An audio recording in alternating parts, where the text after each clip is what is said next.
Alright. Sweetie, we're at the textile shop. What kind of fabric are you thinking about today?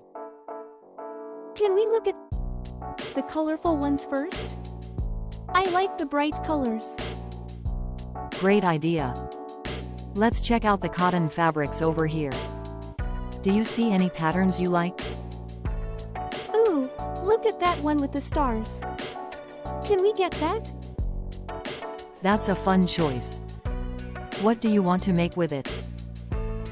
Maybe a pillow for my room. A pillow sounds perfect.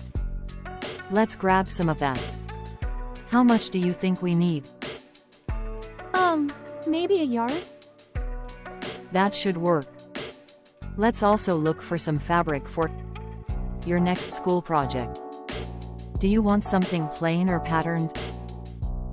I think a pattern. Something like stripes or polka dots.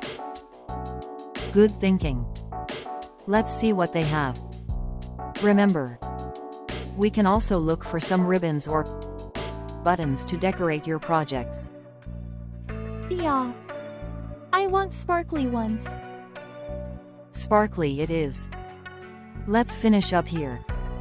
And then we can find the craft section. This is so much fun.